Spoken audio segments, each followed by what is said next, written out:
Hi, this is Christy Marks, the writer of Gem and the Holograms and Beast Wars, and you're listening to Geekcast Radio Network.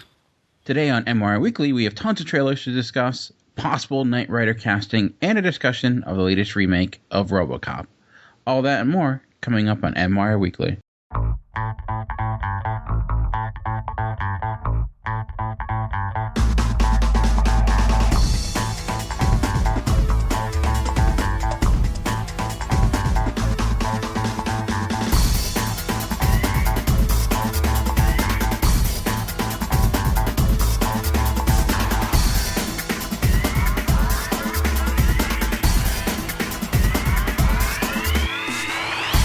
Hello and welcome to MWIRE Weekly, the podcast dedicated to the movie week that was. I am one of your hosts, Dan Clark, and joining me, as always, is Kevin Optimus Solo. How's it going, man?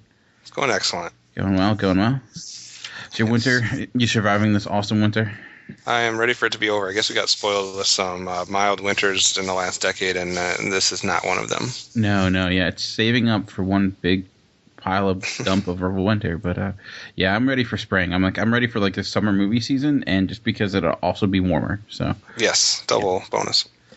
For those return visitors, or for those first time listeners, we are MWIRE Weekly. Like I mentioned, we are the podcast dedicated to the movie week that was. We'll start with a discussion of what we've been watching recently, then we'll move on into the movie news, and we'll head on over to our main attraction after that. And this week we'll be discussing the remake of Robocop that recently came out. And we'll finish up with our credit conversation where we discuss the feedback from last week and look forward to upcoming Blu-ray and DVD releases. Also, I should mention that we do have a little bit of a special game we'll be playing. If you listened previously, we talk about the box office a lot. So with all that box office knowledge, we decided to try a little bit of a game. We'll be trying to predict what we feel will end up being the top 10 films of 2014 in regarding box office. So we'll see how we are, and as we go through the box office each week, it'll add another little element to it. So it should be fun. Yeah. But to start things off, I guess we'll start things off like we always do. Kevin, have you been watching anything recently? It was actually a slow week for me as far as being able to get to watch very many films. I believe the only film I saw this week was Scott Pilgrim. I had never seen that one in its entirety, and so my roommates and I watched that one, and that was definitely a good, interesting film there. Fun, kind of turn your brain off and just enjoy a film, I guess. So I enjoyed that one. Kind of missed out on it, I guess, when it was out. I don't know why, but I did. So I saw that, and I saw Robocop, but I don't believe I saw anything else unless it's just completely left me already. I can understand that. So I guess, are you a fan of like Edgar Wright's other movies like Hot Fuzz and The World's End and of course Shaun of the Dead at all? Like, do you feel like how it stacks up to those?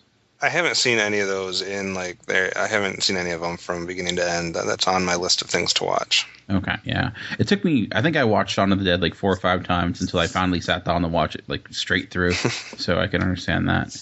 I'm kind of right there with you. I haven't watched a great deal. I got to watch a few extra things because I ended up being snowed in for a day. And one of them is one that I know you've seen, and that's Runner. Okay. I finally got a chance to see that. It was a little bit of a Redbox visit. And yeah, I know there's a lot of hatred to that movie, and I do agree. I wasn't a big fan of it. I didn't have high expectations going in, of course. And for those that don't know, it stars Justin Timberlake as he's a college student, basically trying to make ends meet. He's a failed stockbroker or something of that. In order to can pay his tuition, he gets into online poker, and eventually he loses it all, and he has to kind of try to get it back. So he goes to the Cayman Islands, I believe, to track down the person who runs the gambling site, in which is played by Ben Affleck. And he, of course, gets brought into this world and takes it over. And it's like this rags to riches, but there's a cost type of story. Ben Affleck playing kind of like a gangster, not necessarily, but it had moments for sure. I think Justin Timberlake was pretty good. I mean, he's definitely, you can see like a leading man in him. I think he has charisma. He has charm. I do think, though, it's one of those movies that wasn't nearly as smart as it thought it was at times. It would use a lot of lingo and stuff like that regarding gambling and poker, but it felt like it was trying to be smart just by talking fast a lot of the time. But it's also a movie it's a story you've seen before, and I also didn't really think Ben Affleck was all that fantastic as the antagonist. He just he doesn't have like a menace. He's supposed to be this guy that you hate or this guy that you fear, and I didn't really get that from him. He just felt really miscast in that. There were some fun moments though, like I mentioned, some of the poker stuff and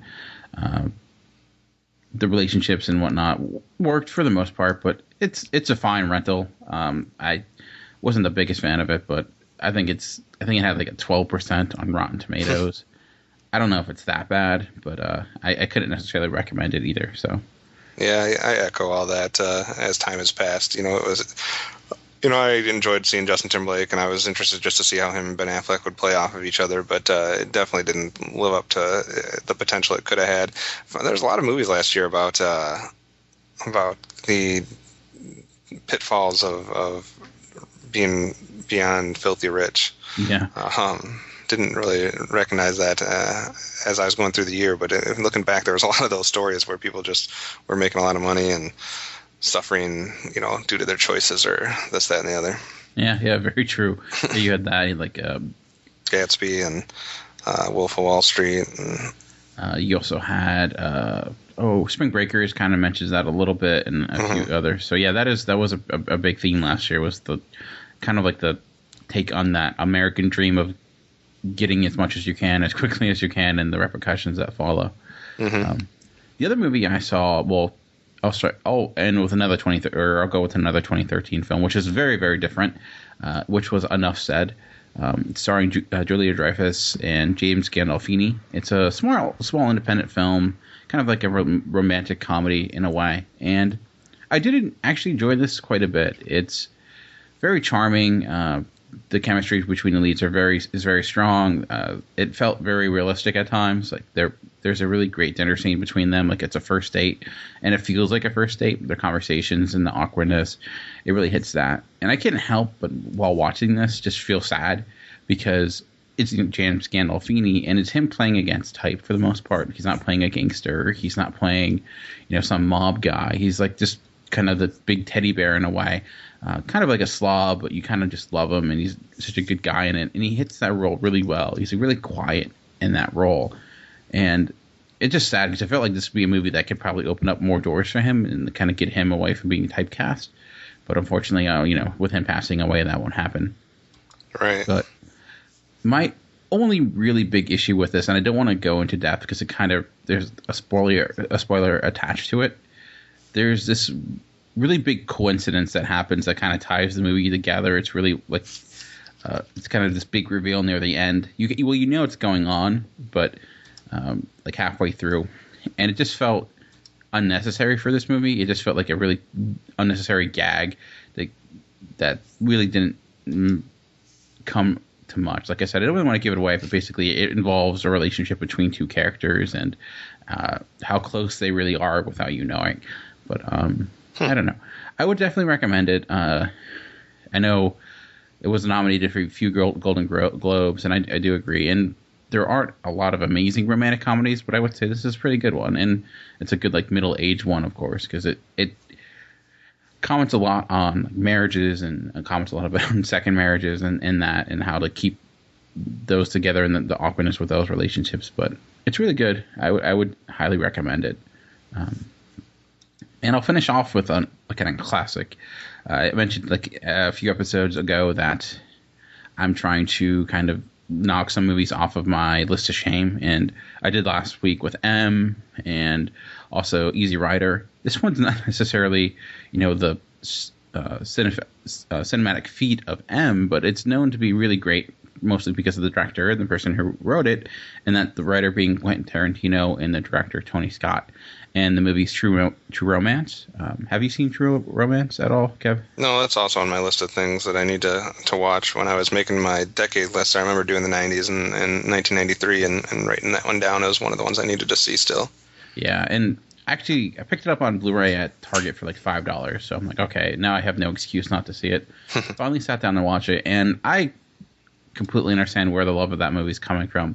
I don't know if I loved it as much as I hear some people saying it's like Tony Scott's best movie and stuff like that. And I could kind of see that. It doesn't really feel like a Tony Scott movie. It feels more like a Quentin Tarantino movie. Christian Slater stars in it, and basically he kind of falls and starts his relationship with this prostitute, and kind of go on this like really weird adventure. The cast is like insane. You have everyone from Christian Slater to James Gandolfini has a small role in it. To go back to James Gandolfini, you have Dennis Hopper. You have his name just slipped my mind. I had it written down, but I forget. Christopher Walken. Actually, that's what I was thinking of. And Christopher Walken gives this awesome. He's only in it for a brief time, but he has this awesome interrogation with Dennis Hopper, and it's probably the best scene in the movie. It's a great scene. It makes you realize, oh yeah, Christopher Walken used to be an actor and not just a joke that people made did impersonations of. But yeah, so again, I know a lot of people have already seen it. It's really well regarded, but I was just happy to cross that off my list. So awesome. enjoyed it a great deal. But so I think that's pretty much it for us from what we've been watching recently. It might be a little bit of a quicker episode, but I think that's okay. So when we come back, we'll be discussing the news and getting into the future box office. So we'll see you in a bit. Hey, I'm Gary. I'm Mike. I'm Chuck. And I'm Justin. Join the four of us every week on the internet's #1 and longest-running G.I. Joe podcast, What's on Joe Mind? It's Joe news, reviews, and interviews like you've never heard them before, delivered right to your MP3 player. Our guests include Jason Marsden, Kevin Michael Richardson, and Matt Yang King from G.I. Joe Renegades, Larry Hama, Robert Adkins, and John Barber from IDW Publishing, and many more from around the online Joe community. Yeah, it's guys talking about Joe. Think of it as Joe Talk meets sports talk. And we make fun of Chuck. Right, and hey, again? Come on, Chuck. We're just kidding, kinda. Sometimes Chuck makes fun of himself. Right, and okay, seriously, this is just getting ridiculous now. It's What's on Joe Mind, every week on the Geekcast Radio Network, InsidePulse.com, Stitcher Smart Radio, and iTunes.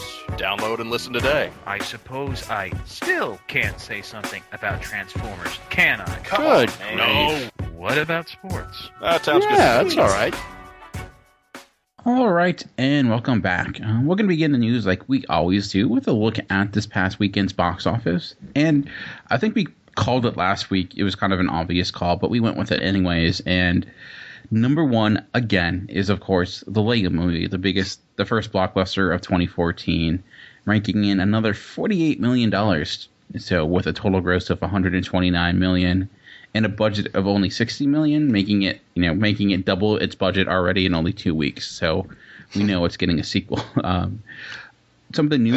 Go ahead. Well, and the thing with that is it's kind of interesting since it already doubled its budget in a 2-week time period. As we know, based on our time so far with MWIRE Weekly, towards the end of last year, that the shelf life of animated films can be very long, depending on how many come out in the future to bump it. So I mean, it could have a very long shelf life, which if it's already double its budget, it could have potential to rake in some money before it gets displaced too far down the list. Yeah. Like you said, we saw that with like Frozen.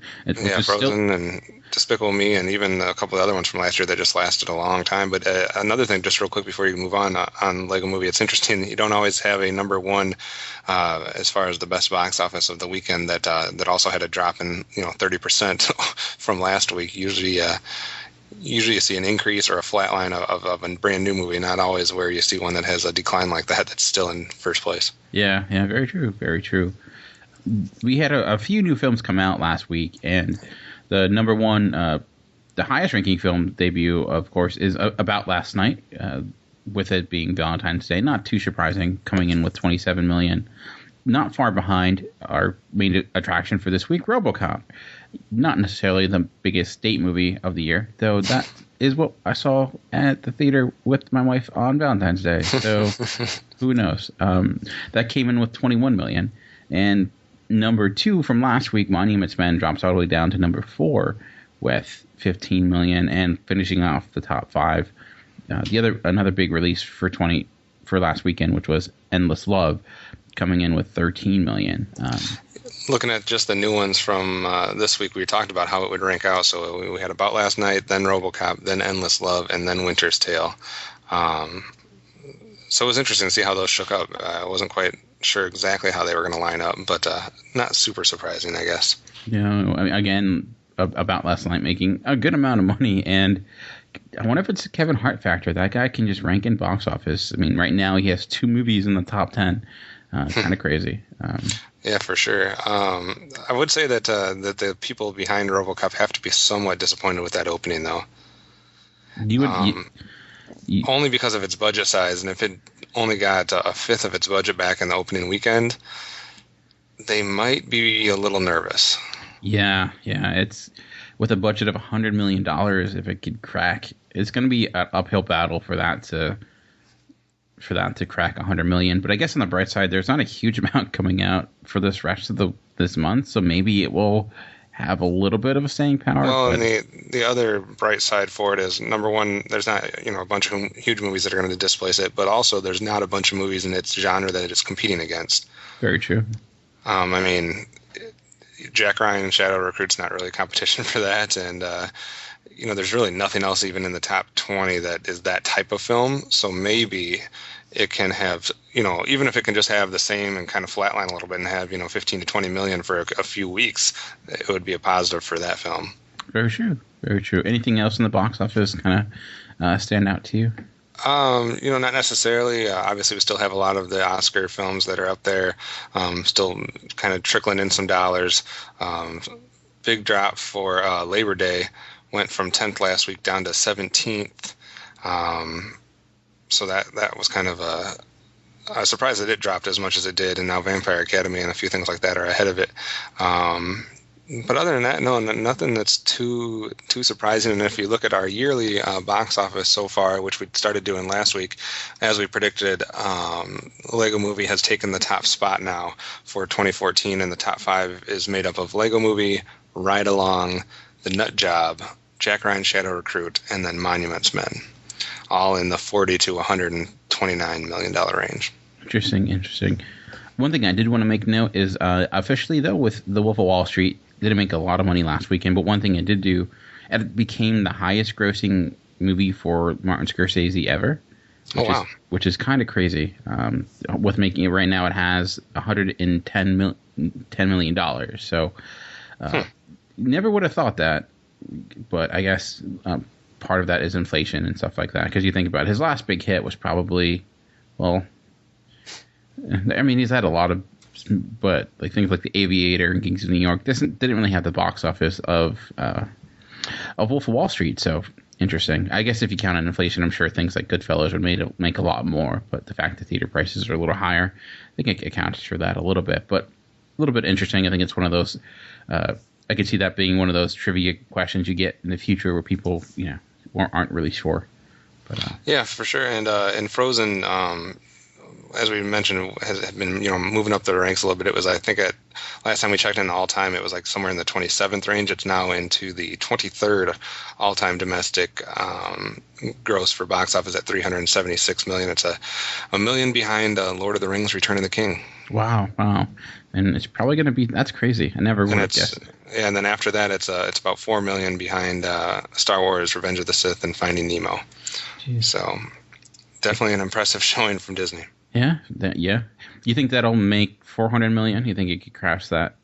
I don't know. They kind of did that re-release of like the sing-along version in the theater. I don't know exactly what that's like or what that consists of, but I don't know. It's going to be an uphill battle for it to try to get up to that point. It would take some type of re-release at some point down the road, I would think. And it does also, we never really talked about it, but and it's already been this, but it is the number 2 Disney animated film of all time, if I'm looking at everything right, with the only one ahead of it being Lion King.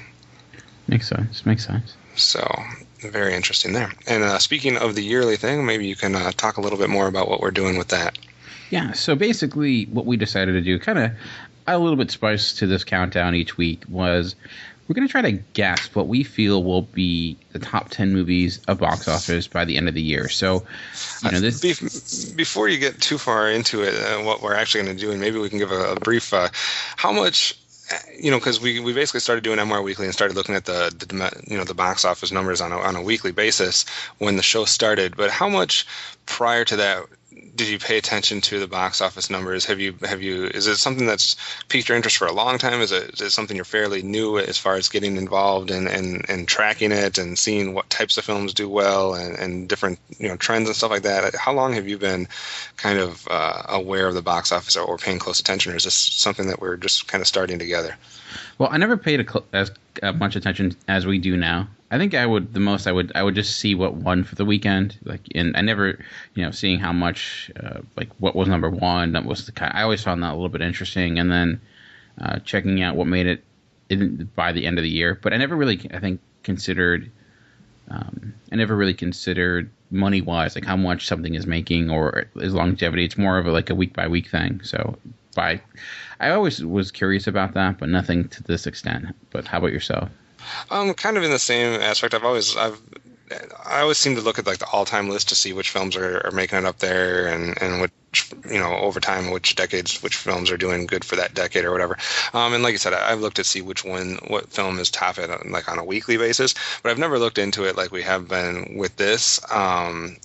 On a weekly basis, and it's really starting to show me some things, different trends, different genres that do well or don't do well, different the amount of shelf life that certain movies have compared to others.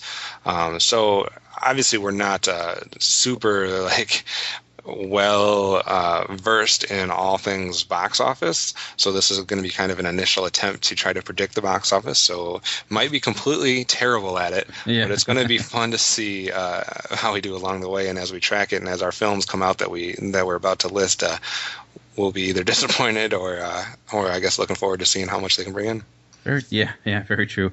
It could be pretty bad, but I think in some ways there are ones you could assume would be up there from just past history. But I think when it gets really hard, especially near the top, I think 5 to 10 is so much harder to predict than 1 to 5. But, and just for people's sake that are listening to us, this isn't just something, at least from my standpoint, this isn't just I didn't just take a list of movies that are going to be released in the film or released over the course of the year and just kind of take stabs of the dark and just rank them. I actually did some research for this. I looked at the genre of the film it was. I looked at previous incarnations in a certain franchise, if it belonged to a franchise, or I tried to match it up with films that were most like it. So this isn't just completely us just whipping a list together in a couple seconds, at least not on my part. I assume you did some similar looks at certain films. Yeah, I looked at last year. I looked at trends last year. I looked at the directors that are coming out with movies this year and how their performance previously, like you said, with franchises. I also considered the time of year, what was around that time, if it was coming out kind of in a dry period, I think that could help it out. And also if it was a named property, how popular that property really is, and if there was something I could kind of relate it to, that I think, okay, well, something along this lines did very well. So I think possibly this could be this next, how everyone's looking for the next Twilight. So I was trying to look for something that could follow some of those surprises that have fan bases that maybe I'm not completely aware of, but based upon my research are a lot larger than I realized. So. All right, and so what exactly are we going to be doing there for the listeners? So we'll start kind of like our normal. I say we start with a normal countdown, like we would with our top 10 movies of the year. I'll be giving my number 10, kind of explaining what I think it is, and then I'll transition to you so you can give your number 10 as well. And I'm sure we'll have some crossover. I would think it'd be impossible not to, but it'd be kind of interesting to see the different places we rank things if that works out for you. Yeah, for sure. And when like he said, we're going to be tracking it throughout the year and see as films come out, and we'll take a look at. Obviously, right now it's hard because there's only been a few films in 2014. But we'll take a look at the yearly box office each week, and we'll start to see how things are stacking up as more and more films come out. Yeah, very true, very true. So, I guess I will kick things off here with number 10. And when I talked about kind of the next Twilight, and this isn't necessarily one I think it might be the next Twilight, but possibly the next Hunger Games. It's starring a young up-and-coming actress that has received some critical acclaim. It's a franchise that has pretty rabid fan base, and that is Divergent, a film that I'm not particularly excited for, but I feel it fits in that framework. I could be completely wrong because we've seen films that try to capture the magic of Twilight or whatever you want to call it, and it failed. But I think Divergent has a potential. It's coming out in a little bit of a time of year that's not a huge amount of competition. There's not a lot around it that would it'd be competing against. So I have strong faith it'll be number 10, but I could be completely wrong. So who knows? When I was doing this too, another thing I kind of tried to do is I tried to put an actual gross amount next to each film, kind of like a ballpark that I thought each film would make. Because I actually went through a lot of films and kind of got my prediction for what they would actually do, and then I kind of sorted them to give me my top 10 or 20 or so. But looking back, if you go back from 2010 to last year, and you look at the top 10s and the money that each one brought in, what I kind of seem to find is in order to be in the top 10, it seems like you have to be a film that's going to breach the 200 million mark. Going back from 2010, like I said, you had 10 films in 2010 that breached 200, and then one of the other years you had 11, and then 13, and then 7 as far as films surpassing that 200 million mark. So I kind of used that as a benchmark. It had to be a film that I thought was going to do at least $200 million in order to make the top 10 of the year, especially with a year like this year, which seems to have a lot of potential moneymakers. Obviously, a lot of years seem like they have a bunch of potential moneymakers, and you have the flops and you have the ones that disappoint, et cetera. But it seems like a year that could have a lot of, I would say it might have more than 10 $200 million dollar movies. And Divergent was one of the ones I considered, but I actually went with my number 10, and some people might think I have this way too low. And hopefully I do, but my number 10 is going to be Captain America, the Winter Soldier. I think it is. Now, the first chapter in that franchise made 176, and I think it will make more than that. But there hasn't been a lot of outside of the actual Avengers and the Iron Man films, there hasn't been a lot of the Marvel films that have surpassed that 200 mark besides the last Thor. Now, Thor went from 181 to 205.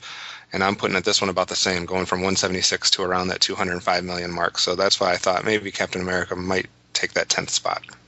Yeah, I could see that. I'll hold off on saying much more because that might be coming up shortly. But yeah, I can understand where you're coming from regarding that. And I kind of use a similar logic when I got my number 9. And we've talked about family films a lot and animation films and how much of a long stay they have. I think one trend too when it comes to animation films is how much the sequels tend to even explode compared to the original. You look at Despicable Me 2, which made so much more than its first film. So that was kind of my thought process with this. Might be some people might think this is another one that may not belong in the top 10, but I think if you think about it, I think it has a shot, and that's Rio 2. The first Rio made nearly $150 million. You talked about $200 million being a good barometer, considering the trend when it comes to sequels for animation films. I think you can go to that. What you see a lot is it becomes a huge hit on Blu-ray and DVD. Kids who didn't see it in a theater now are fans of that franchise, so want to go see it again. I don't think it'll be anything near the Despicable Me or anything like that, but it comes out for time of the year where there's, again, not a huge amount of animated films that we know how long those things can stay in the theater. So, again, that was my mindset with my number 9. So, for me, number 9 is Rio 2. I definitely considered Rio 2. It was if we were expanding this to a top 20 list, I had it in there. So I can definitely see it coming in there.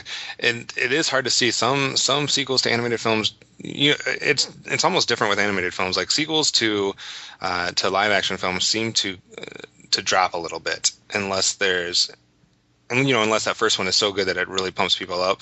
A lot of times sequels drop, whereas animated films, they either stay the same or it seems like they increase. So I can definitely see that. And I was looking at animated films for my number 9 spot too.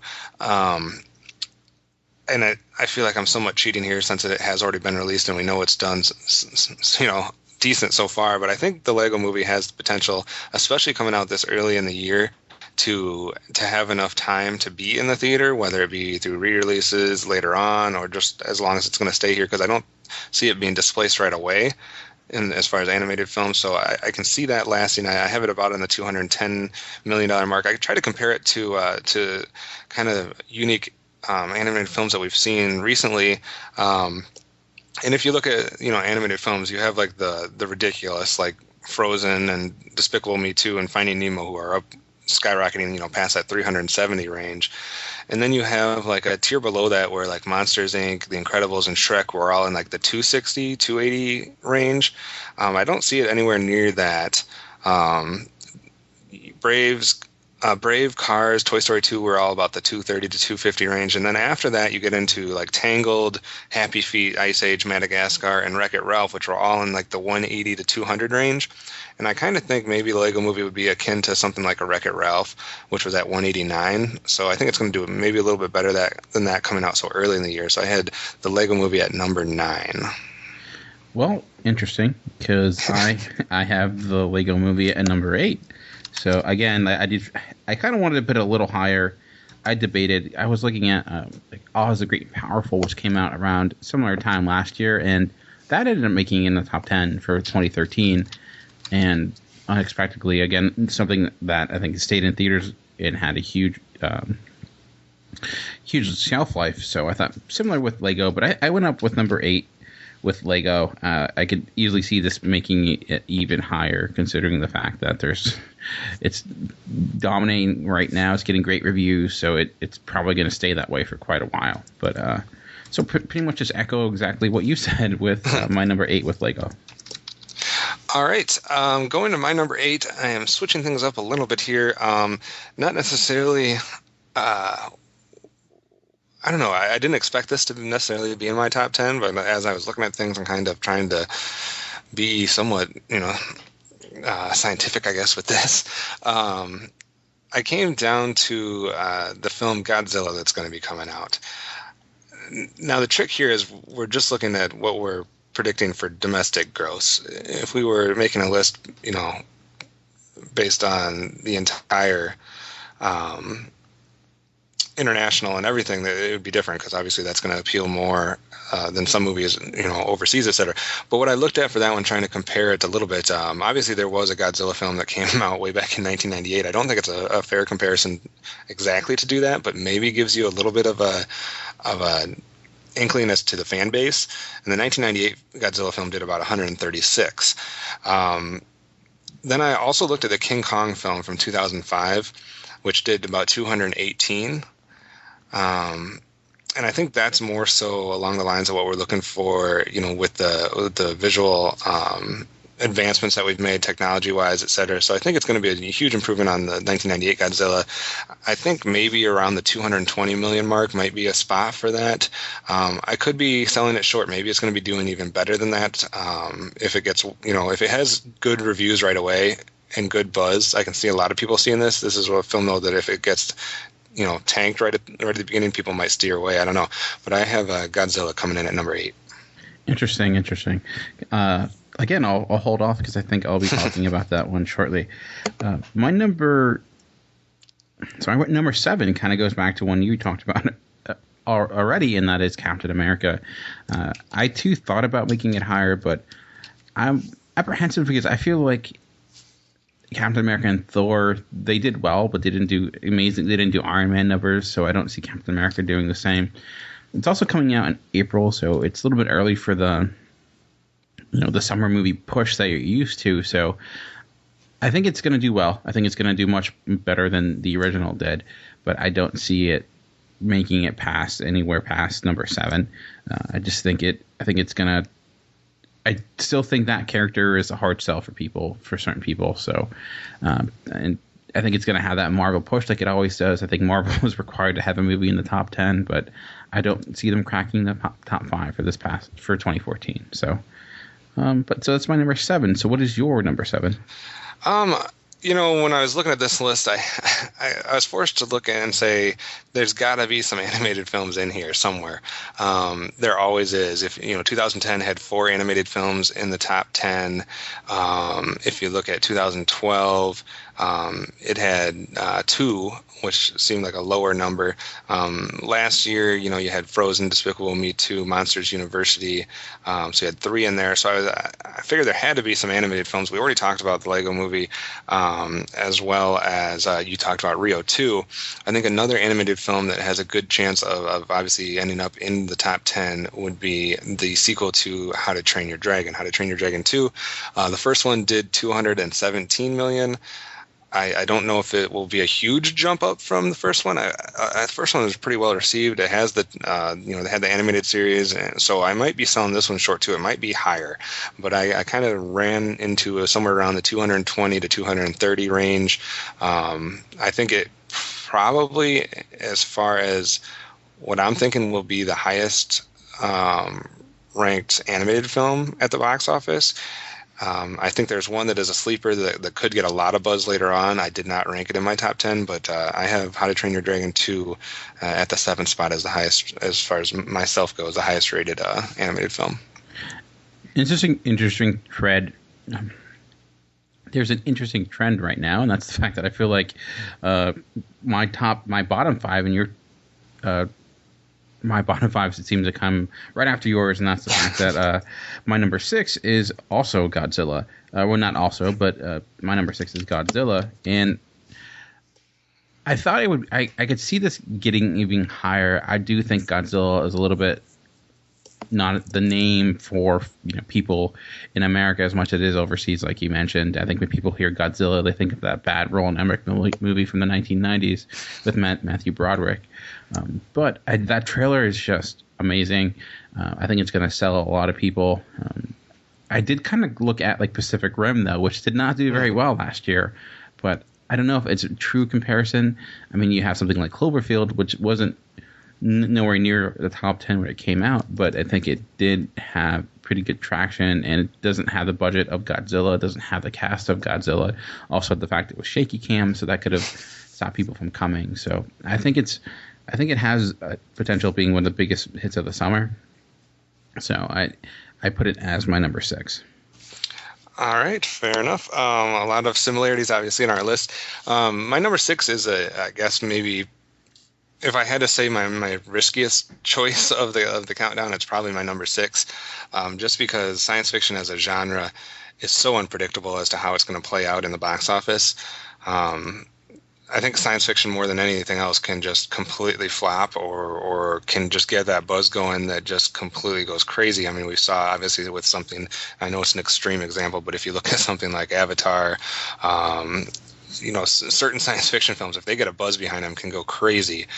And certain science fiction films can just completely tank and be utter failures. So it's really hard to say, but I think when you combine that with Nolan's name, that maybe it's not too much of a stretch to think that Interstellar has a good shot of breaking into the top 10. I looked at Inception, which had 292 million. I looked at even something on a lower level like I Am Legend still did 256. So I think Interstellar has a great chance of being somewhere between 250, upwards of, possibly even coming close to 300. I have it more so in like the 260, 265 range. But again, hopefully, I think the buzz behind it with the director and some of the stars and the trailer so far look good. So I think there is going to be a buzz behind that. So I have Interstellar being kind of my risky pick. Maybe not risky, but coming in at number 6. I'll just say maybe I'm a little bit riskier with that pick. I don't know. It'll possibly coming up in the future, but my number 5, I thought about putting this maybe lower. I thought about putting it higher. When its original came out, not its original, but when in 2012, The Amazing Spider-Man ranked number 7 with 262 million that year. So I was wondering, would it do higher? But I figured that also was a summer with the Avengers and The Dark Knight Rises, so it kind of stole a little bit of its thunder. So for my number 5, I'm going Amazing Spider-Man 2. Again, the sequel of Spider-Man 2 did better than Spider-Man, so maybe it will continue that trend. My worry, though, is that I feel there's a lot of negative buzz about it. No one's really seen it yet, but I think a lot of people weren't fans of the trailer, myself included. But it is Spider-Man, and Spider-Man brings in the kids. If you go to any like Target toy section, you're gonna see tons of Spider-Man stuff. Like they know how to market that character. It's got a lot of different it's got a lot of different villains in it, so that could attract people. Jamie Foxx might bring in a new audience that didn't go to the other one. So for my number 5, I had Amazing Spider-Man 2. It's never a bad thing to put some superhero films in the top 10. No, very true. You always have a good shot at that. Perhaps I'm putting this one too low, and I might get people saying that this is crazy to have it this low, just because as a franchise it's known as bringing in tremendous money. But I'm looking at the last 2 of this franchise, which did $303 million, and then dropped the second one all the way down to $256. I don't know if that will be a trend. I think the third one rebounds a little bit from that, but there was so much hype behind Smaug and some stuff about that last Hobbit film that, the second one only doing 256 scares me a little bit. So I'm not going to rank this one as high as you would think people would rank The Hobbit There and Back Again. I'm going to drop it all the way down to the 5th spot. I think there are 4 films that will make more money than that. Call me crazy. And hopefully I am wrong and it does, even better, but I have it around the 270 million range, doing a little bit better than the last one, but not by that much. So The Hobbit There and Back Again is my number 5. And I'll just say, spoiler alert, but actually I did not include The Hobbit in my top 10. I felt weird not including it, but I think a lot of people after the second one kind of gave up on the franchise, didn't like it. I mean, I didn't have that issue, but I thought I'd do a bold choice and not include it, but that could end up biting me in the butt, so who knows. I can hope. No, I'm just kidding. My number 4, it'll get back to one that you talked about, and I will say I agree with you that How to Train Your Dragon 2 will be the top animated film of 2014. I just think it might make it a little bit higher. I think that has gained in popularity with the TV show. I think that's going to bring in new fans. The first one did tremendous. It didn't come out in the summer, though. I think that it came out around the time Lego Movie came out, so I think that helped it out a great deal.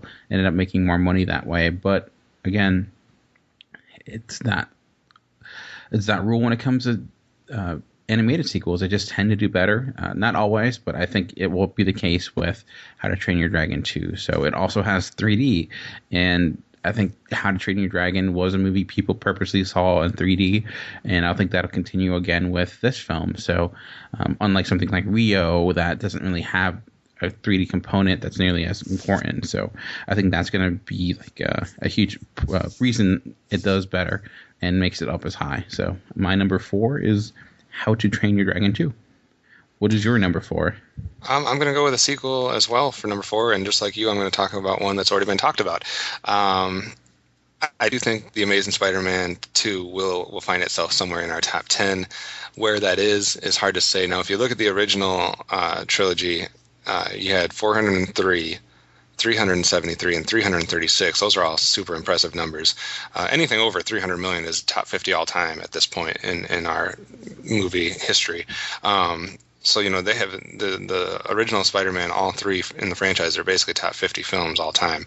Then we had The Amazing Spider-Man, like you said, was all the way down at 262, anywhere from, 70 to over 150 million drop from that franchise. But like you said, it was going against some pretty stiff competition that really shut it out a little bit.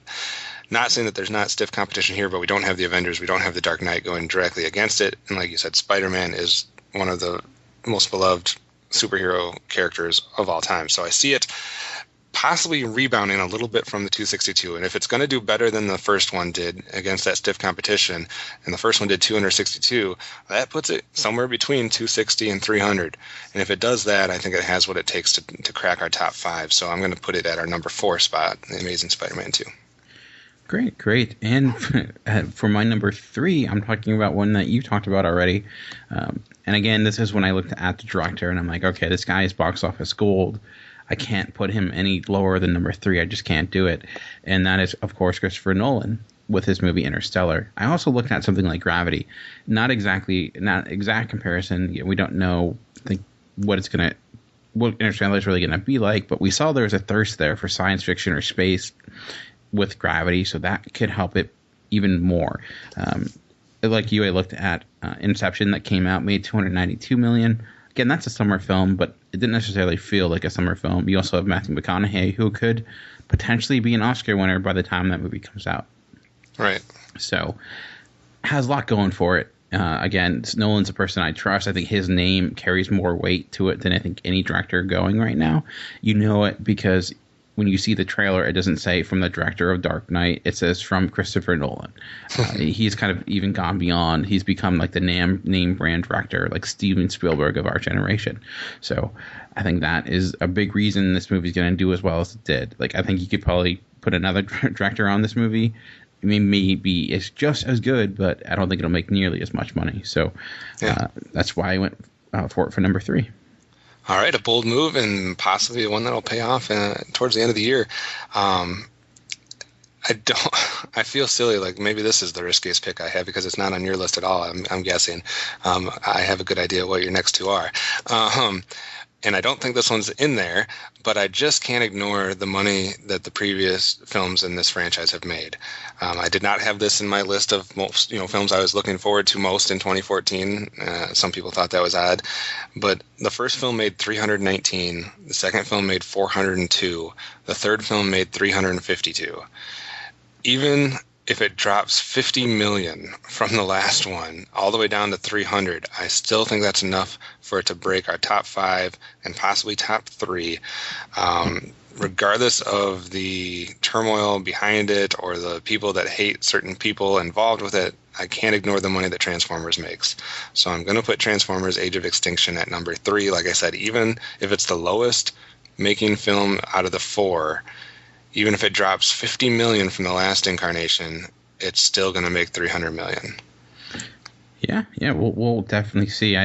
Unless it's a complete flop, which it could be. It has that potential. For my number 2, my number 1 and my number 2, I went back and forth a lot. I was like, okay, I was strong that these would be number 1 and number 2. Which one I'm going to go with first? And I ended up with number 2 going with... I talked about, Divergent's going to be the next Hunger Games, or potentially. So number 2, there's a Hunger Games movie coming out, so I'll go with that one. The Hunger Games last year was one of the top movies of the year. It's been gaining in popularity. Now, I hate kind of saying this in this context, but it's hard not to ignore the fact that you have Philip Seymour Hoffman in it, and he's passed away. That could add something to it. I mean, it's just this franchise that keeps going, getting bigger and getting bigger. So I went with number 2 as Hunger Games. I just think it's a franchise that's unstoppable at this point. So there is absolutely no chance that it's not going to be in the top 10 somewhere. No, that's very true. So it's going to be here somewhere. It's just where exactly will it be? And I think what you said too with the unfortunate passing of Philip Seymour Hoffman and the way that last movie kind of seemed like it was revving up to something. Sometimes you got to look at, when you're in a franchise that has multiple movies, the way kind of the life cycle of that franchise and what part you're into going into that next film. Because sometimes you're kind of on a low, or sometimes you're kind of standing pat, and sometimes there's that, it seems like you're just building and building towards that climax, and you got a little of that with that last Hunger Games movie, so that could help it project into the excitement for that next chapter. So I can definitely see what you're saying with that. I, however, am going to be a little bit different, and with my number 2, the only reason I don't have this higher is because of the franchise history, and I'm not saying the franchise has a bad history at all, but it's going to take leaps and bounds for this to get to the point where I was comfortable putting it at my number 1 spot. My number 2 is going to be X-Men Days of Future Past. Now, we've had a number of films from this franchise, and none of them have made more than $230 million. We've had 157, 214, 234, if you want to count the Origins film, 179, and then with the last X-Men film, we had 146. So even though I love all these films and I love this franchise, they don't seem to quite be on the same level if you look at the history of like a Spider-Man, Hunger Games, Transformers, even The Hobbit. none of them are making that much. I say that much. They're making $200 million. It's a lot of money. But even with that being said, I think X-Men Days of Future Past will easily be the biggest moneymaker of the franchise history. It will be leaps and bounds above all the other ones. I put it around 310 to 320, which is 100 million more than any other film in this franchise has ever made. But I think it breaks the 300 million mark, and maybe it has a chance of taking that number one spot. I felt too nervous putting it there based on the numbers that the other films in this franchise put up. So I'm putting it at number 2, X-Men Days of Future Past. Very nice. Well, I will say this, which might be, I guess I didn't expect this to be as surprising, but maybe it is. I did not include that in my top 10, mainly because of the past history that you mentioned. I looked at X-Men First Class, which did nearly 150 million. Wolverine last summer did not do very well either, or did well, but not nearly all that tremendous. And maybe with the joining of two casts, it will change. But I guess I was a little bit apprehensive with that past history. I think it's going to do amazingly well, but being in jam-packed summer with a lot of competition going on, I just felt, I don't know, I was a little bit, I didn't know if there was enough there for it to make that much more than its predecessors, but I could be wrong. I would not be against being wrong because I am highly looking forward to that. Well, now I'm very much looking forward to seeing whatever your number 1 is, because I actually have no clue. Well, I guess my number 1 is, and I went to me, this is, I guess this is maybe risky. I didn't think it was risky. I feel like I missed one. No, you didn't. I feel like I missed a film somewhere. It's one that you've already talked about. It's Transformers: Age of Extinction. I think it'll be the number 1 movie of the year.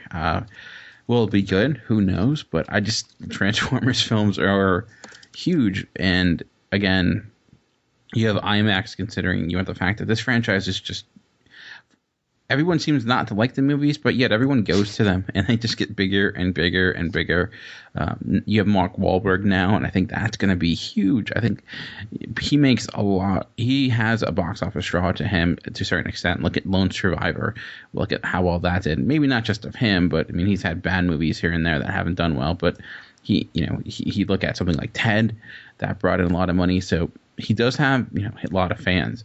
He also has a reality TV show going on right now, which I still don't understand.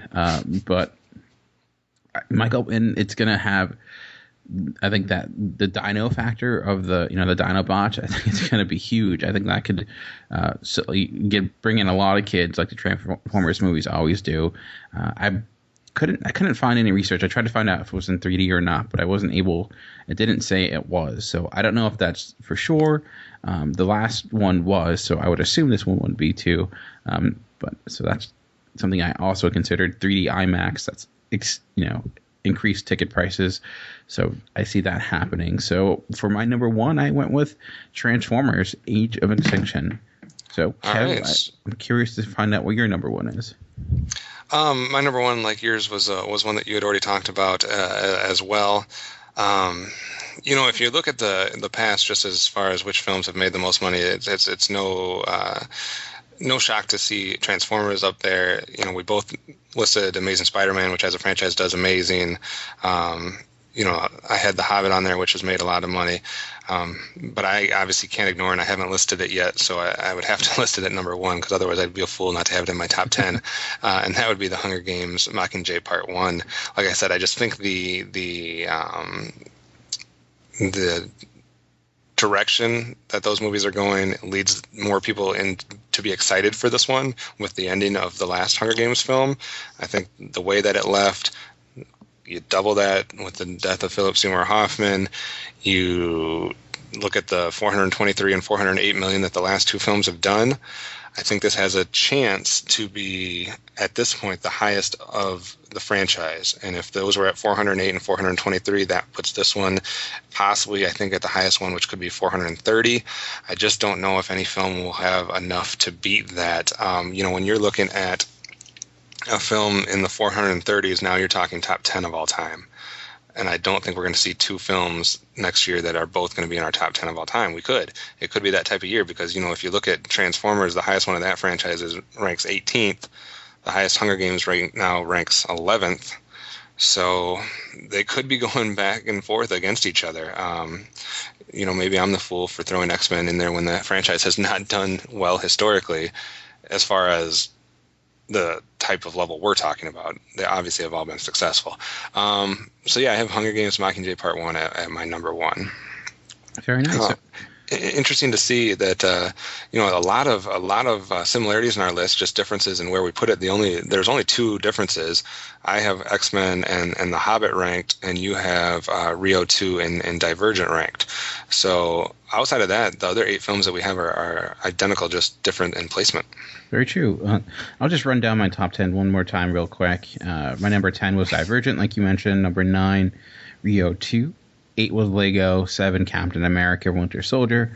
6, Godzilla. 5, Amazing Spider-Man. 4, How to Train Your Dragon 2. 3, Interstellar. 2, The Hunger Games. And number 1, I had Transformers. And for me, it was number 10, Captain America Winter Soldier. Number 9, The Lego Movie. Number 8, Godzilla. Number 7, How to Train Your Dragon 2. Number 6, Interstellar.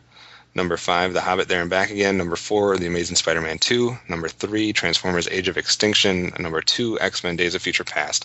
And number 1, Hunger Games Mockingjay Part 1. Looking at the list overall and some of the films we left off of it, we both have How to Train Your Dragon 2 as the highest animated film. The other ones we have listed are The Lego Movie, and then you had Rio 2. Is there a chance that a sleeper like Big Hero 6 could surpass any of those? Or do you think we have the top 3 animated films listed? I don't see any of them. I mean, I could see Box Trolls possibly doing well, but it's stop motion, so probably not. I don't see any of those dominating something like How to Train Your Dragon 2. I think it's going to be impossible at this point. They may do well. We might see something like be a surprise hit. I think Despicable Me 2 was a lot better than people expected, but I don't see them anything coming close to those 2, no. And then, I talked about possibly needing to have that 200 million mark in order to make it top 10. I did have one other film on my list making 200 million, but not being in the top 10. 300 Rise of an Empire, I think, has an outside shot of breaking that 200 million mark. The first 300 did 210. But that's a sequel. I don't know if that does better or if that actually goes back a step. So we'll have to wait and see. Any other big ones that you wanted to mention that didn't quite make your list that you were considering heavily? This one I was questioning, but I didn't know which way it was going to go, and that was Maleficent. Mm-hmm. I thought, you look at something like Alice in Wonderland, that thing made $1 billion. But some of the other live-action fairy tale movies, Jack the Giant Killer, the Snow White films that came out, like Mirror Mirror and the Snow White and the Huntsman, they didn't do anywhere near that. So I would guess it probably would fall in the middle someplace with someone like Angelina Jolie, but I think that has potential. With that, I looked at, like you said, I looked at Snow White and the Huntsman, which made 155, and I looked at Oz from last year at 235. I don't know why I felt like that was a similar audience, possibly. So, that's going from 155 to 235. If it does as well as Oz the Great and Powerful, then you have a case for that being in the top 10. If it falls down to where Snow White and the Huntsman is, then it's definitely not going to make the top 10. So that's kind of a tricky one. Yeah, that's why I was a little bit. I'm going to put that off because I think it's a little bit too much of a risk. This was a huge wild card. It may not come anywhere close, but I know there's a huge love for this book, and I know a lot of people have been talking about it. I know a lot of people. It's also coming from a director that a lot of people love, and that's Gone Girl. I think sometimes you have those hits that come out of nowhere, like Gravity last year. Again, nothing at all close to one another, but that has a fandom built into it. Sometimes you see that in those novels that become adaptations of movies, and then they take off. So that to me was one of those just like stab in the dark. Maybe this one has a chance, but I ended up not putting it in my top 10 because I thought it was too much of a stab in the dark. I can see that. Some other kind of big franchise names that I was looking at, I just didn't think possibly might not stack up. We didn't talk about Guardians of the Galaxy. That is a wild card. I absolutely don't know where that one's going to fall. Like we said, if you're looking at the other Marvel films, Captain America, the first one was at about 176. Thor, ranges from 180 to 200. But the Hulk film was down by 134. I don't know where Guardians of the Galaxy falls in that spectrum. Yeah, that was tough. I felt it would probably I don't see it making any more than Thor or Captain America. I would think it makes maybe around the amount of Incredible Hulk, just because it's such an odd film that I think it's going to be a hard sell for a lot of people. The fact that you have a raccoon with a gun and a talking tree, it's going to be, I think, a little bit difficult. That's like hard science fiction. So, like you said previously, science fiction is kind of hard to tell what's going to do well and what's not. So, speaking of science fiction, it kind of scared me a little bit because I had a couple that I was considering. I did rank Interstellar. I was very heavily considering Divergent, like you had. I even looked at like a Jupiter Ascending or a Transcendence and some of those, but I'm just too scared to put too many science fiction films on that list. I was also scared to put Teenage Mutant Ninja Turtles on the list. I didn't realize, but the original live action way back in the, whatever it was, 1990, actually did 135, which I was surprised that it did that much. So this one maybe has a chance to be, more than that, somewhere in the 150, 175 range. I just don't think it's going to have quite enough to break it. I also didn't think, the original Planet of the Apes, well, not the original, but the most recent Planet of the Apes was at 176. It did have a lot of buzz after that. It was very well received, so I can see the second one doing better than that. And if you're doing better than 176, you might have a shot. I just had it just slightly falling out. Any other ones you wanted to bring up? I also thought about the Hercules movie, not the one that came out, but the one that's coming out with The Rock, just because we know how much pull The Rock has. So I thought about it, but I didn't think there's anything really enough for us to go off of. It's not necessarily an original property, but it's too hard. I kind of compared it to like Maleficent. Like I didn't feel strongly enough to put it there, but I think it could be a dark horse that does really well. So I couldn't find anything to compare Noah or Exodus to, really. I don't think they compare to Passion of the Christ by any means, and I don't know if you can compare it to something like The Gladiator. I really couldn't find anything to compare those two, so it was too much of a shot in the dark for me to rank those two. And I also didn't know, with like a movie like Need for Speed, Fast and the Furious is a well-built, long-lasting franchise. I don't think Need for Speed can come in and immediately achieve that.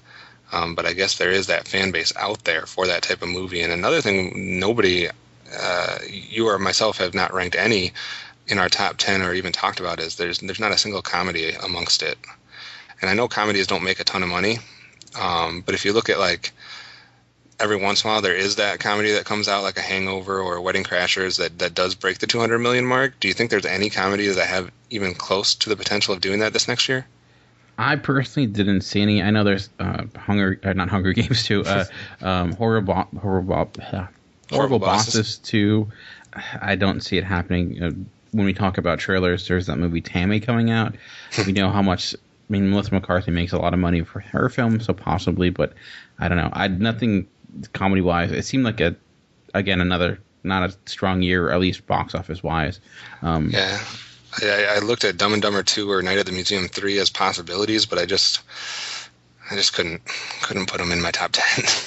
All right, but yeah, so it'll be fun kind of going down and comparing these at the end of the year. So I'll be cheering very hard for Divergent when it comes out. Hopefully it lives up to my expectations. So.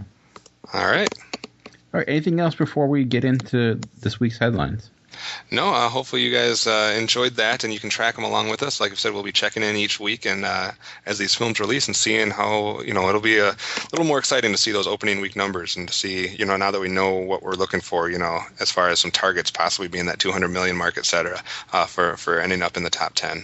Yeah, very, very true. So I know this weekend was a little bit late on headlines, but why don't you get us kicked off by having us look at what happened this past week? Yeah, last week we had a lot of news, and this week we didn't. That's just all there is to it. We're going to start off with an interesting note there about one of the films that we briefly mentioned there, which is Darren Aronofsky's Noah.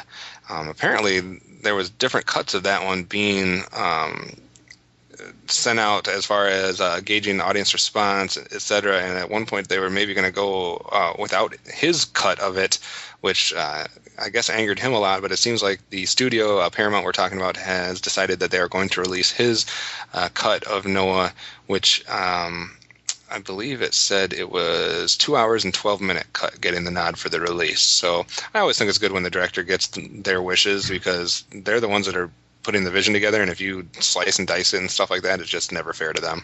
Yeah, I always feel like if the cut that comes out is not the director's vision.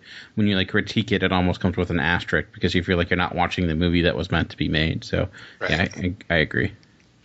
Also, talking about some headlines as far as another film that is on the radar as being made, John Singleton is tagged to write, produce, and direct a Tupac biopic.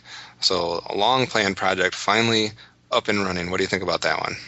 It makes sense. He's an iconic figure, tragic ending, of course. So Can they get Kevin Hart to play Tupac? I'm just kidding, because that'll ensure success. Maybe one of his friends. It'll be like Tupac. He'll play Eazy-E or whatever. Who was in NWA with? Tupac. Gosh. I just upped my street cred a little bit with that one. And it was originally going to be Antoine. I can never say his last name. Arqua. Yeah, who had directed Olympus, has fallen most recently, and now being John Singleton. How do you feel about his work? Obviously, he did Too Fast, Too Furious, Shaft, Boys in the Hood. How do you think as far as him being the one tagged for this film? Well, I mean, he had a great decade in the 90s with like Boys in the Hood, like you mentioned. Lately, nothing fantastic, but I don't know. Based upon like his stuff in the 90s, like he was very much in that culture. He represented it well then, so I can kind of see that. I could see why they would go his route, but I just hope it's better than stuff he's putting out recently. All right. And talking about two franchises that I can never keep straight as far as what's coming out, what's not coming out. One would be the Peter Pan franchise, and the other one's Tarzan. I can never keep straight what's going on with these franchises. But apparently Warner has set a 2016 release date for a film entitled Tarzan 3D. The film will arrive July 1st, 2016 is what it's saying. Now, let's not get too excited and project what it will be going against. We don't know. Apparently Alexander Skarsgård is on board to play Tarzan, with Margot Robbie from Wolf of Wall Street signed on to play Jane. Samuel L. Jackson and Christoph Waltz are also confirmed to co-star. And according to the article, David Yates set to set behind the camera for the first time since his, quote, marathon stint directing the last 4 Harry Potter films. Now, again, this is set to go head-to-head against Independence Day 2. We'll see. But talk about some names there. Skarsgård, Robbie, Samuel L. Jackson, Christoph Waltz. Maybe I should be paying more attention to this film. Possibly. I feel like Samuel L. Jackson's like in every movie, so that's really... Yeah, I guess I don't know. Tarzan. You talked about Peter Pan and like Tarzan. It's not a name that like, oh yay, another Tarzan movie. I remember watching some of the classic ones back in the day, but I was always more of a fan as a kid of George of the Jungle because he was funny. Nice. Not that movie was very good, but yeah, it could be good. It's funny. I feel like 2016 is now getting filled up with all this stuff. We already have Batman and Superman there. We have, like you mentioned, the film that's going out against. So Independence Day, yeah. Independence Day 2, Tarzan 3D. Though Tarzan 3D could be really cool, like if it's done right. And I like David Yates and his work on the Harry Potter movies. I thought he did a fantastic job with those. So.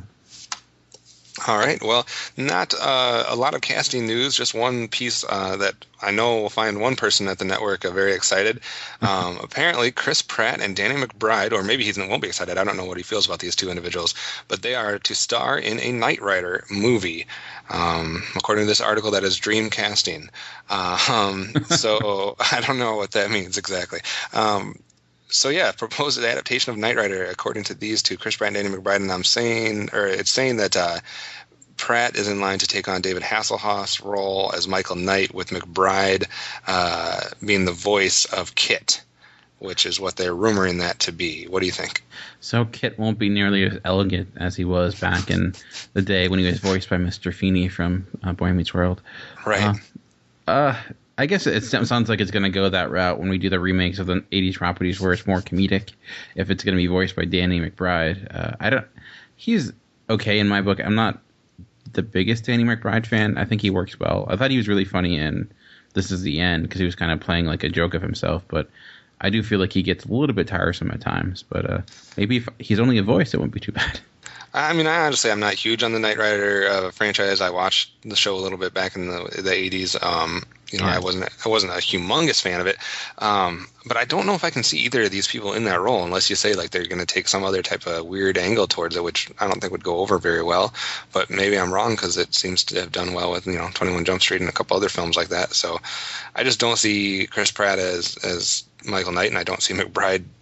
I don't see the logic behind him being the voice of Kit. Yeah, I like you. I was never a big Knight Rider fan. Do I think we need the movie? No, not really. But I mean, can't you get David Hasselhoff? It's not like he's doing anything else. But doesn't he have a son or something? I don't know.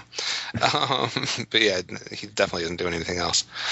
But so that's the only other casting news. So we're just getting into a bit of trailer talk. There was actually quite a few trailers that came out. A few of them were just updated versions of trailers that were already released, so we won't talk as much about them.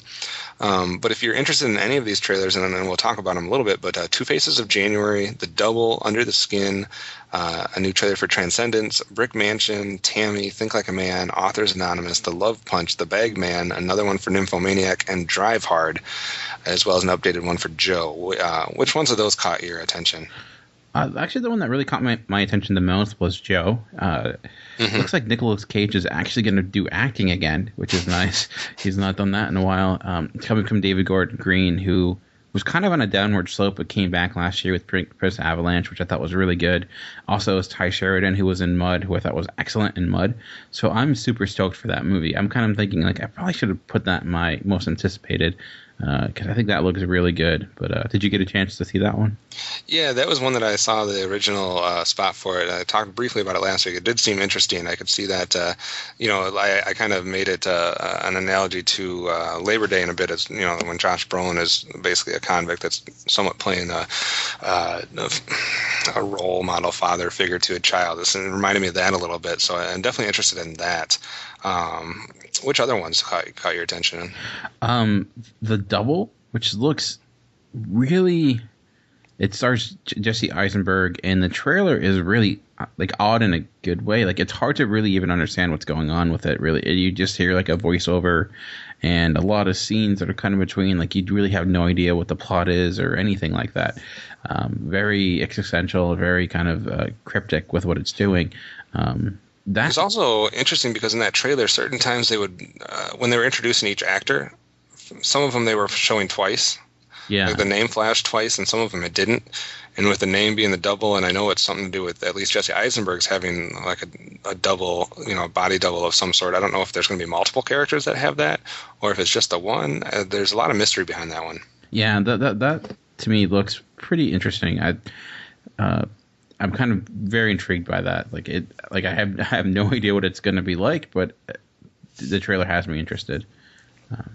Two films that'll obviously do well in the box office since we've been talking about it. Tammy, like you said, and probably Think Like a Man too, for the actors and actresses involved. But I thought both of those trailers looked decent. I mean, Tammy looked like it had the potential to be funny, and I think Like a Man will do well. Yeah, I actually wasn't that bad. I saw Think Like a Man, the first one, and it surprised me. It was better than I expected. Nothing amazing, but I thought it was fine. And I did laugh a good deal at Tammy, I'm not going to lie. It's more of a scene than a trailer, but it's Melissa McCarthy doing her thing. So, and that can be funny if done right. So, and I think that's actually directed by her husband, which is kind of interesting. Interesting. Brick Mansion, of course, starring Paul Walker. So that'll be interesting to see how that does. I thought Authors Anonymous looked pretty lame. Yes. As well as Drive Hard. I don't know if I can take that one serious as well. I don't know if they're trying to sound like Die Hard. I know. I saw that. I'm like, is Drive and Die Hard combining into one movie? And the one that did seem like it could be kind of quirky, interesting, but could also be awful was the Love Punch. With if I'm getting that one right, that's the one with Emma Thompson and James Bond. Yeah, Pierce Brosnan. Yeah. I don't know. It looked like it could be kind of quirky and interesting, but it could also be awful. To go back to the Brick Mansion movie, that's actually a remake of a movie I really like a lot, which is District B13. It's on Netflix right now. It's actually a French action film, but I know like every movie now in action has parkour, but the guy who's actually in the remake too, he's like this parkour master or whatever. But some of the stunts and action in that are just awesome to watch. It's like one of the fastest movies I've ever seen because it just never stops moving. So I had no idea they were making an American remake of it. I completely missed that. So I don't know how good it's going to be, but that has me intrigued just because I love the original property a lot. And I still can't get a good read on Under the Skin or Transcendence. I'm still up in the air on those two, but I was interested to see what your take was. Viggo Mortensen, Kirsten Dunst, Oscar Isaac, all involved with Two Faces of January. Did you think that had any potential whatsoever? I do. I guess it's based on the person who wrote a novel, the same guy who wrote The Talented Mr. Ripley. It does. I don't know. It looks like it could be good. It could also just be dry and stereotypical and just paint by numbers. But I like the actors that are in it, so I do think it has potential. All right. Well, if you want to see the trailers for any of those films, there'll be links to them in our episode post. So you can click on those and take a look, or you can give us your opinions on some of those trailers that we talked about, which ones you're looking forward to the most. Definitely. And when we come back, we'll be talking about the latest remake of Robocop. So we'll see you in a bit. What if I told you that even the worst neighborhood in America could be made completely safe? How do I know this? Because it's happening right now in every country in the world but this one. It is great to see American machines helping to promote peace abroad.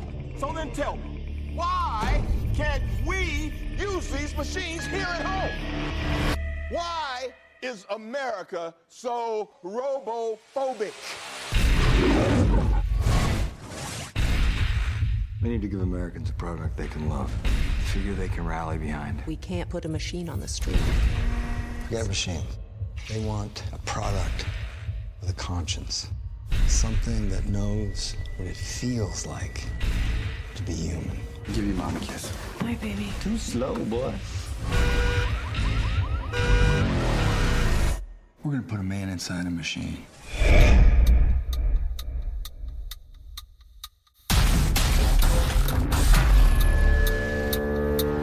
Time to wake him up. Make him more tactical. Let's go with black. Quality Control, EM 208 versus Tin Man.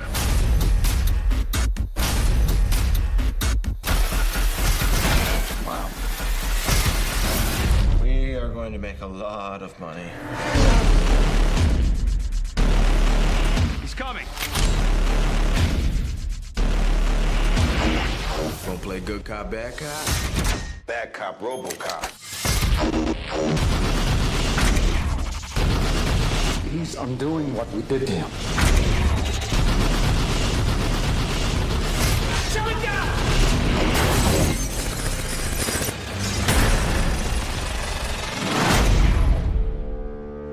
Thank you for your cooperation.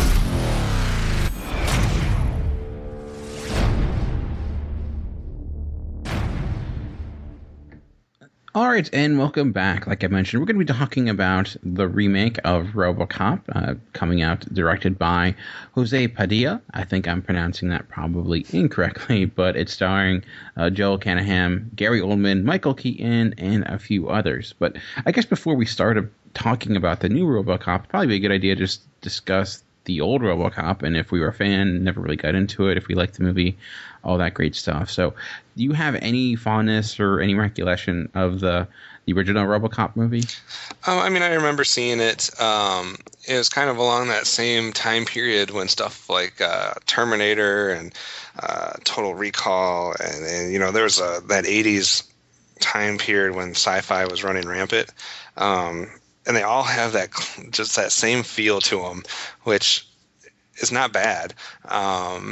But it's just kind of that feel where we were still in a time period from a technical standpoint where these films could not, some of them looked very well done, but we're kind of in that limbo where it wasn't like when you see science fiction films from back like in the like the 60s or the 70s where they just look ridiculous.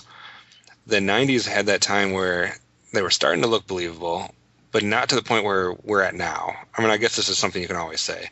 Every 10, 20 years it's going to be able to look better and better. But they didn't have that. I'm not going to say cheese factor, but they had that just something about it where you didn't necessarily take them super serious. You just watched them and let yourself have fun with them and escape and just enjoy them. I have them all on DVD. I did not like I wanted to. I wish I would have had more time because I really wanted to rewatch the originals before I saw this. Instead, I'm going to have to rewatch them afterwards so I can catch up on how the originals went exactly, because it's been a long time since I've seen all of them from beginning to end. But I didn't dislike them. They weren't like my favorite films of all time. I definitely had films during that time period that I liked better. But I do remember seeing the original RoboCop maybe a couple years ago, and still enjoying it and thinking it was fine and and a fun adventure. So I went into this one with neither high or low expectations. I kind of went in neutral, remembering that I liked the old ones, but they weren't like fantastic, but they weren't awful. So I kind of was expecting something along those lines. Interesting, yeah. When I was a kid, I remember liking RoboCop, but I don't know if I ever saw it. I think I just liked the idea of the fact that it was called RoboCop.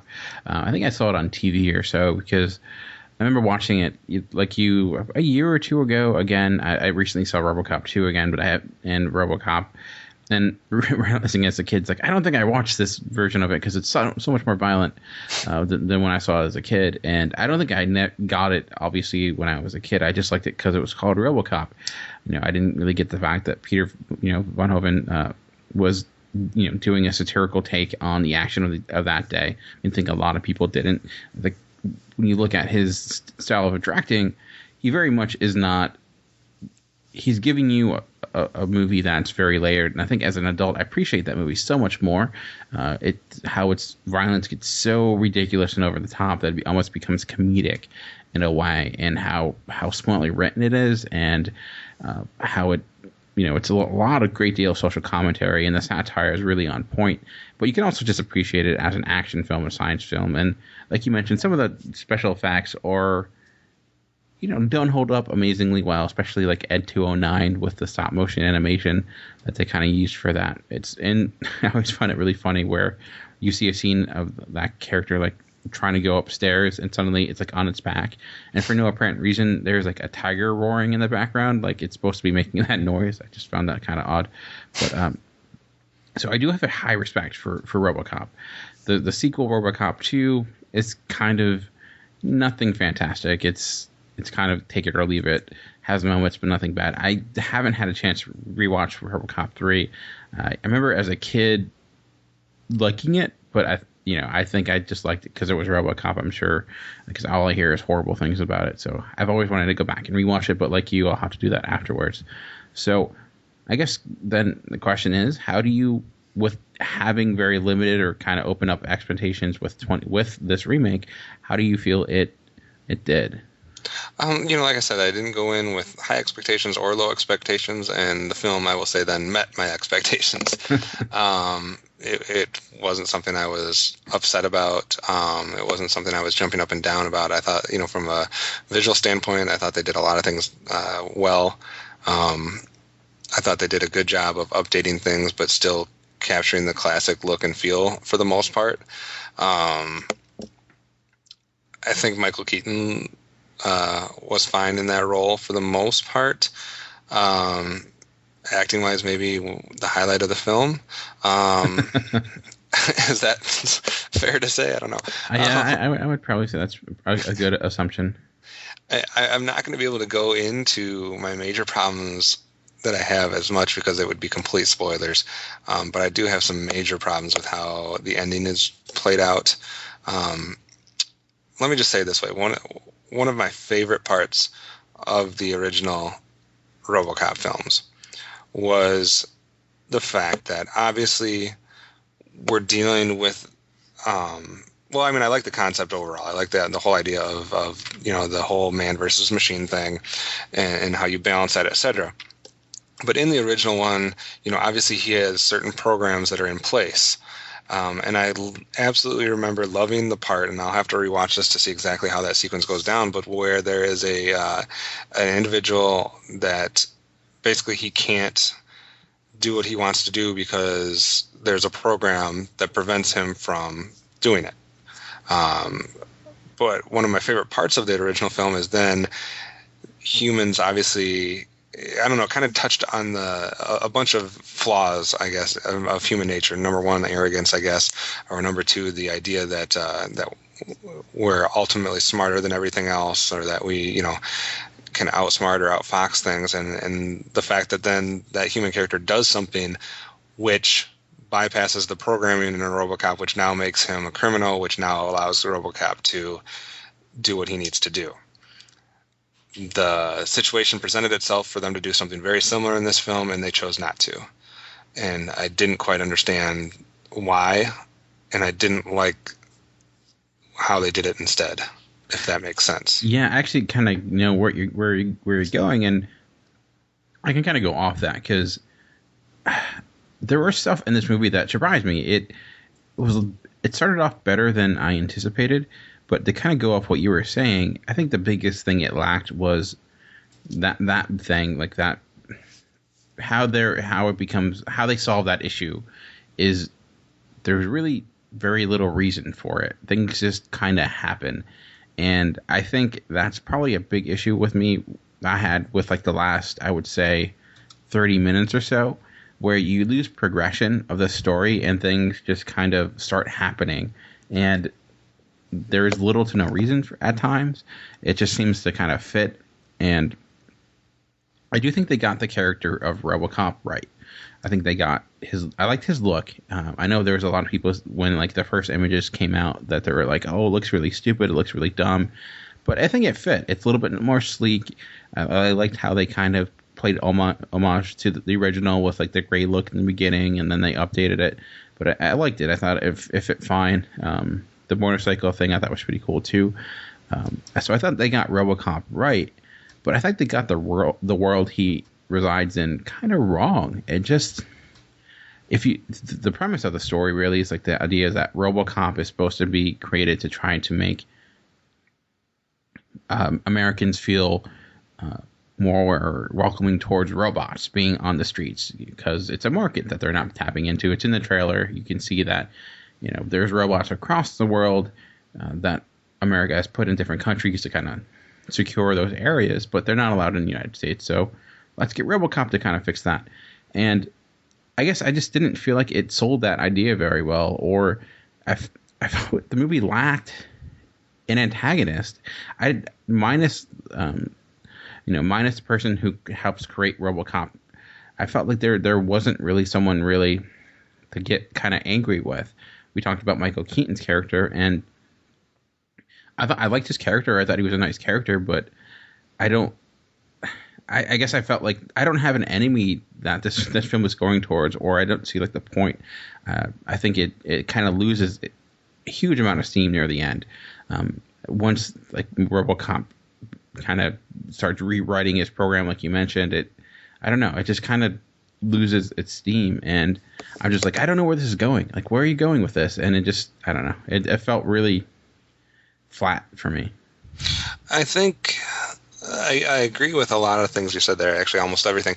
I agree with the visual part of it as far as the suit and the look. I think they got it right. I don't understand what people were complaining about. For me, it like I said, it does the updating and modernizing it with still keeping it the same. I think obviously there's the two different colors that people go back and forth about, but I think that was done well too as far as how that played out. And I was on board with especially the first, probably, I don't know, I'm just saying, I don't know exactly timestamps, but I'm saying like the first half. I like how they introduce his character. I like how they introduce the suit. I like how they showed kind of him, in and out of the suit, I guess you can say. And I thought they set up things, well. That, he was going to have to deal with avenging, obviously, what happened to him. That's not spoiling anything. And that he was dealing with, the idea of being Robocop and being part of that suit. But I think what they missed is, like you said, the world that he's in.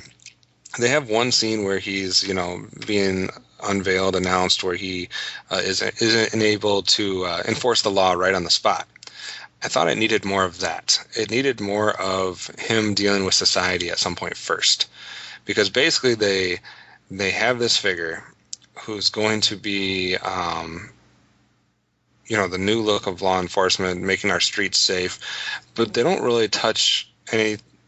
They do such a quick job of showing that purpose before he is immediately into the main plot line of the vengeance and everything, where I didn't get enough of. I think one thing that was cool about the original RoboCops is they showed a believable as much as you can believe it, I guess, but a believable reality of how they would actually be as a police officer.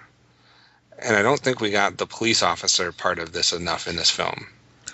Yeah, that's very true. Like, he just kind of, I feel you got more of his story beforehand, like more of who Alex Murphy was, but you got less of like what RoboCop was. And I think I think it's too easy to just be like, oh, we're changing, the levels of certain drugs or proteins or food or dopamine or whatever it is. I don't know if I just enjoy that part, because it makes, I don't know. As soon as they started doing that, I felt like the movie started going downhill. Not because of that, but because it became too much of a focus of we're just turning them on and off type of thing. I don't know. I want more of the actual struggle between the human and the machine. And I can't deal with just the fact that, oh, he's part human, so he can just override everything at any time. Yeah.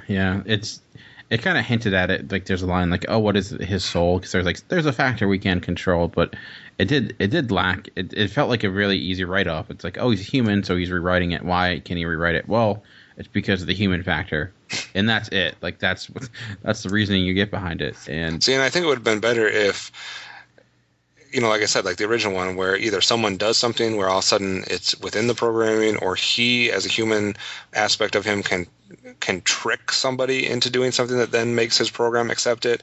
I thought more of that needed to be there. And on a completely different note, I didn't want to. I mentioned Michael Keaton as being one of the highlights. I don't want to go without saying that Gary Oldman did a fine job as well. Yeah, he was a lot of fun.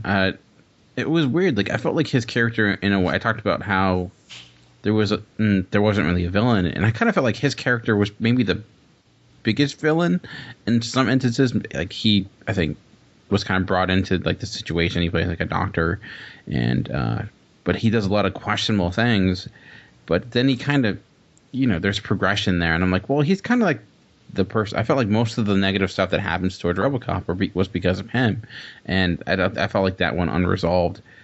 I do want to say though, how did you feel that RoboCop himself, Joel Kinnaman, did in that role? I thought he was fine. I don't think he was the problem. I don't think the people that were involved actor-wise were the problem. I don't think the characters that were involved necessarily were the problem. I think it was more so the choices that were made by the writing/directing team and what those people and what those characters would be doing.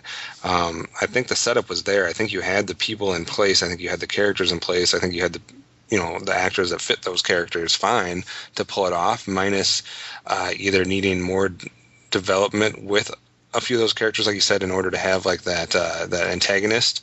I think there was a couple potential people there that if they would have done it right, or else you had to add someone else or something. But I think the people were in place. I just don't know if they did the right things with them.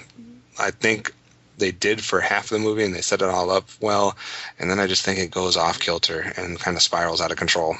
Yeah, like I liked what they were setting up there. They seem to have, like, RoboCop, when he's established, has a more humanity to him. He isn't just like this RoboCop with with monotone, and he's just a robot with somewhat human. Like, they kind of started him off where he's a little bit different. He has more humanistic qualities. He has that edge to him, and I thought that'd be an interesting road to go down, where you have this man who literally is barely together anymore and put together with just pieces of robot. And what that means and what you could do with that. But like you said, they kind of just abandoned that with this idea of dopamine. It's okay, we're gonna get rid of that and go back to what the old RoboCop was. And I think you just ended up losing potentially your best angle with the movie, and just going back and becoming just trying to do what the other RoboCop movie did, but not doing it as well. I guess the other big question is, it is Robocop. So the question is, well, was it fun? How was the action? How did you feel like the action was? Did you enjoy most of the action scenes? Did they stand out to you in any way? Yeah, I did for the most part. I thought nothing that like wowed me, so to speak. But I enjoyed most of the action scenes. I enjoyed the idea that you really got a feel for the weight of his outfit, etc. I did think towards the climactic, I guess, action scene at one point that it could have been built up a little bit better. It seemed like it just kind of happened and there wasn't really a lot of build up towards it.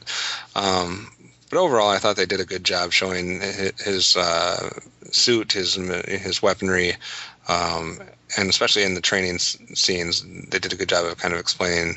I did like that part about it, where they were really comparing him to the pure machines, and I thought at that point everything in the movie was going well, and I thought all that was excellent stuff to show, and that was kind of building up the potential. And I like the training sequences with him, kind of the live training and stuff. So I thought all that was good. I thought maybe there was a few times, like I said, at the end where the action could have been a little bit more built up as far as certain deaths or certain things like that. But other than that, it was fine. Yeah, actually, like you said, the training sequence I thought was a lot of fun. I thought that was pretty cool. I thought it was shot well. The director also, this is the first time he's directing an American film. I have not seen the Elite Squad films, which are these cop drama films take place in Brazil, and I've heard amazing things about them, but I've unfortunately not seen them. So I was curious how he would transition into an American movie. And I thought the action was strong for the most part. Like you said, there are some issues. And I apologize. One of my favorite action scenes was one of the first ones, where it's just Alex Murphy and his partner trying to fight their way out of this restaurant. I thought that was shot really well. I liked the angles that the camera was using. I thought it was like a common situation, but done really well. So I'm like, I kind of like this. It's a little more grittier than I expected. It felt a little bit more realistic than I was anticipating. But it goes away from that, which I'm not surprised, because you're suddenly dealing with a Robocop, so you're not going to have that type of action. But I did like that. There were moments I liked. I liked the interface, like the using of first-person shooting. I did there was a specific scene that's at night, not nighttime, but it's dark, so it's a lot of night vision. I like that. I thought that was probably after that moment is when the movie kind of lost me. I liked that moment, but then it just didn't know where to go after that. And I think everything after that was just lesser than. And if anything, you could have ended the movie there. I probably would have liked it more. So. Yeah. No, I agree. So overall, I mean, people always like the scores here. If you're giving this one a score, where would you land at? At the end of the day, like I said, I think the thing they got right was the Robocop, but they got so much else wrong. And I would say last half, when your half of your movie isn't successful and your first half isn't amazing, I can't give you a passing grade. So I went back and forth with this one, but if I was going to give this an actual grade, I would give it a 2 out of 5. So that's, didn't like it basically. It did not completely work for me. To be fair, it could have been a lot worse, if anything. So how about yourself? It definitely could have been worse, and I don't like the fact that I'm going to say that I given a rating that it says didn't like necessarily, because I do think they did a lot of stuff right. They did a lot of things that were good. They made a lot of wise choices at the beginning of the film, but yeah, there's just way too much that kind of spirals, like I said, out of control to give it a passing grade. So I'm landing the same as you. I'm giving it 2 out of 5. All right, so that's 2 out of 5s for us, and if you agree or disagree with our takes, let us know in our comment section below. And we'll also leave all the different ways to leave feedback at the end of the episode.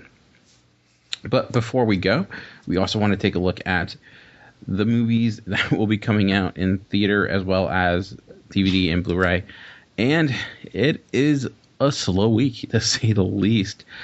Coming out in theater, not a great deal. You do have Kevin Costner's attempt of becoming Liam Neeson in 3 Days to Kill. Also, you have Pompeii. the disaster film, which I think you might know the ending towards. I'm a little curious. I'm just kind of curious how you're going to make that into a movie when you kind of know. Also, opening limited, which will be expanding shortly, is The Wind Rises, which got a lot of acclaim last year, for it being, it was nominated for a Golden Globe for Best Foreign Film, and it looks like it was one of the best animated films for a lot of people last year. We'll finally get a chance to see it. Anything else coming in theater that interests you at all? No, I will go ahead and take advantage this week and see either another film that's in the theater from a few weeks ago that I haven't seen yet, or some films at home, and I will save my money until there's not another release coming out until the last release date of the month when Stalingrad comes out on the 28th that I might see. Yeah, it's a slow, it's that type of year, or that time of year where it's not a lot great coming out. And then, of course, DVD and Blu-ray, unfortunately, is not that much better. I guess on the bright side, there are stuff coming out next week. So save your money this weekend, because next week it's going to be a doozy. I don't know why they didn't decide to split it up a little bit, but a lot of these movies I've never even heard of, so I can't really give any claim to them. Coming out is Afternoon Delight, Battle of the Damned, the On the Job, and The Thorn. Again, heard none of those. I guess you could also say Game of Thrones Season 3 is coming out, so you do have something, at least TV-wise. And then to finish up the episode, way back when we talked about last week, we asked you guys what your favorite Philip Seymour Hoffman performance was. We didn't get a great deal of feedback. I'm not that surprised. We did have a later episode last week, so I'm sure some people are still trying to catch up with it now.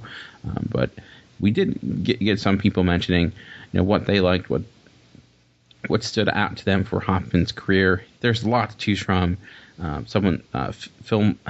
Phil from Front says, God, Hoffman's career was so amazing. I think the first role he let me know just how amazing he was in Boogie Nights. He took a role that could have been nothing and made it into a standout movie. That guy could do it all. And I think I saw Boogie Nights, after Hoffman became a huge name, but I know a lot of people point to that movie as like the first thing that, like, hey, this actor is a serious actor. He has talent. Also, on a different spectrum, Chuck mentioned, my fellow co-host on the Talking in Circles mentioned, I'm probably not going to get taken seriously for this, but the answer, but I really loved Hoffman in Twister. I haven't really seen a lot of his movies, but I thought he was really funny in that role, and he made the movie a little more down to earth. After all the special effects were a little crazy, but I still loved that movie. But I thought Hoffman was fun and engaging, kind of made it a relatable, like he was that type of guy that everyone knows, just silly and fun. So, how about I'm sorry, I didn't think I cut you off there. No, we definitely got the whole gamut as far as types of films that he was in. Some that I wasn't expecting to get all those that mentioned, like, Twister and what did we have here? Along Came Polly, got a mention, I believe. The Master. So we definitely got a lot of different films there. I didn't follow his career at the beginning. I was kind of late in the game as far as recognizing him and kind of doing that type of thing. But if I was to probably go to a favorite, I liked him in Doubt. I liked him in Capote, I guess. He's just done so much. It's kind of hard to land on a specific one. And a lot of stuff you probably didn't know that he was in because you watched it before you knew of him, like you were talking about with Twister. A lot of those films where he was in them, and you probably just didn't realize it until you go back. So yeah, probably Doubt would be my number one. Yeah, definitely. I mean, one to talk about that I honestly didn't even realize he was in until Animation Addict mentioned that Philip Seymour Hoffman provided the voice for the movie Mary and Max, which is a movie I really like, and I didn't even know that was him. So that's crazy. Probably my favorite Hoffman performance is maybe not the most notable or recognizable, but it's from Philip Seymour Hoffman. It's from Charlie Wilson's War. I just find he's so much energy in that movie. He's just unmistakable. His intro to that was one of my favorite scenes. It's him with this huge argument with his superior. He plays a CIA agent, and it's just he's such a huge presence, and it's so funny at the same time. He's just ferocious in it. It's an amazing performance, and I think at that time I didn't really know who Hoffman was. Like he looks so different. He's just got this really crazy mustache and odd hair and big gigantic glasses, but I think he makes that movie so much better. Like I love that movie mainly because of his performance. So, and I think that's something he did a lot, was that he would make a movie better just by stepping into it. I haven't seen Doubt, so I really can't mention that. And he was obviously great in Capote. That's where he won his Oscar. But he has so much of a career. Some I still need to catch up with. So. All right. So our question for next week, we told you that what our top 10 movies box office wise will be, what we think it's going to be. So our question for you is, what do you think will be the top grossing movie of 2014? Hopefully, maybe you'll be a lot different than us. Maybe there'll be something we didn't mention that you thought should have been, or you think we're crazy, or you agree with some of us. Let us know in our comment section. And like I mentioned, there are 20 million different ways you can get in contact with us. We have a lot of ways of communicating. You can call the voicemail line at 502-526-5821. You can email us at feedback@geekcastradio.com. You can visit the episode post at geekcastradio.com. Visit the Facebook page by searching Geekcast Radio.